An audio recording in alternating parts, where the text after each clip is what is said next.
Comme un goût de... Il y a comme un goût de cendre dans ma terre, des espoirs calcinés, des rêves incinérés. Peut-être le climat qui brûle, peut-être l'appétit dévorant des plus puissants. Yeah, comme un goût de peur chez les enfants.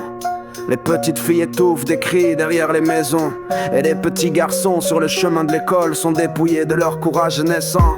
Y a comme un goût d'injustice dans l'économie. L'argent détourné se déverse de toutes parts dans les poches des uns, tandis que la sueur salée des autres s'évapore entre leurs mains vides. Y a comme un goût de dictature au sein des démocraties, la même main invisible qui choisit chacun des candidats, et les machines qui savent les résultats des élections avant le décompte des bulletins. Y a comme un goût de divorce avant même le mariage, une voix métallique qui résonne au cœur de la société et qui déclare une guerre à perpétuité entre les hommes et les femmes. Y a comme un goût d'ignorance dans l'opinion publique, quelque chose de desséché dans les informations mainstream, et quelque chose de prématuré dans les conclusions du tout venant.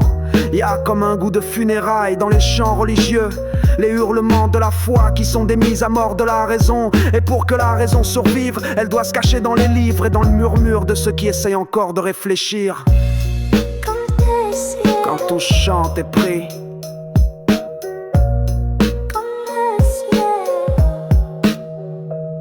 il y a comme un goût de trahison dans les amitiés. Les grandes amitiés sont mortes avec le passage du bac, et elles ont été remplacées par les grandes ambitions et les grandes jalousies, par le poison de la comparaison douloureuse. Il y a comme un goût d'envie de meurtre chez les dirigeants politiques chaque fois qu'ils entendent qu'une intelligence éveillée entreprend de s'exprimer sur les choses de la nation et les choses du peuple, parce que eux ils ont prospéré sur le sommeil et l'ignorance des masses.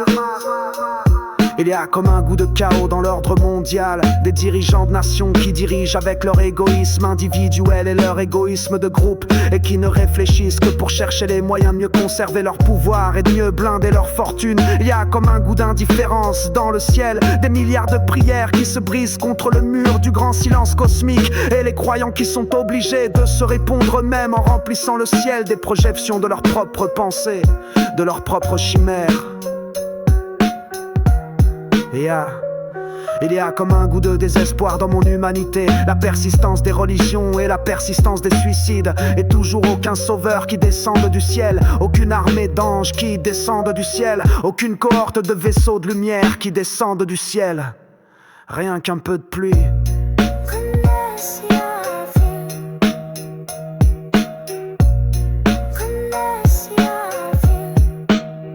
Il y a comme un goût de guerre civile qui s'approche peu à peu, la grande déflagration de la lutte lancinante des classes, pas si lancinante car la classe dominante est en guerre déclarée. Ce sont les classes pauvres et les classes moyennes qui ne voient rien derrière le voile de l'alcool et du rire bête. Il y a comme un goût de larmes chez les jeunes diplômés, derrière le courage nécessaire pour se frayer une place dans le monde du travail, les larmes des sacrifices continus et des luttes sans fin.